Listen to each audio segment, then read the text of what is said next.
Vous tombez régulièrement sur l'acronyme CTA, c'est normal, il s'agit d'un élément incontournable dès lors qu'on s'intéresse au marketing, mais que signifie CTA exactement? Vous êtes au bon endroit pour le savoir. Quelle est la définition de CTA? CTA est l'acronyme de Call to Action ou de Click to Action. Aussi appelé CTA Marketing, il prend la forme d'un bouton situé sur une page web. Ce bouton contient une phrase courte construite autour d'un verbe d'action et un lien vers une autre page.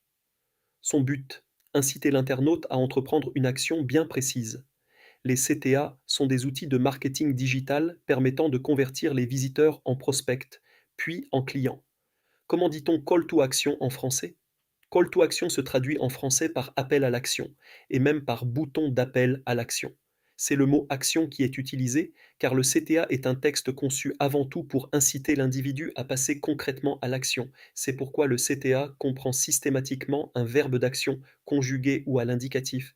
Cliquez ici, télécharger, acheter, obtenir, consulter, découvrir, en savoir plus.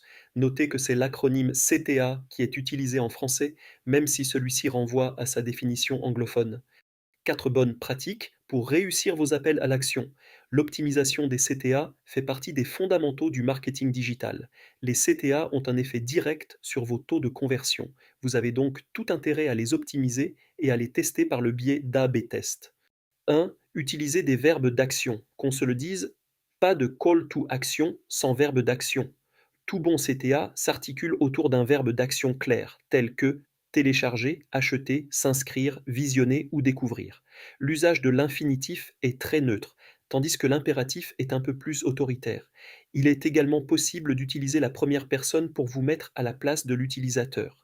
Le choix dépend essentiellement de votre client cible et de l'effet recherché. 2. Rédiger une proposition de valeur claire.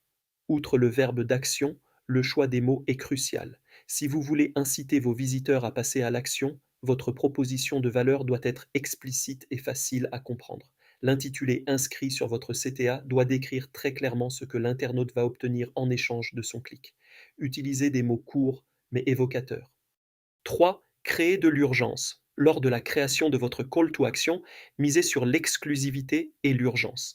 L'idée est de donner l'impression aux visiteurs que votre proposition ne va pas durer éternellement.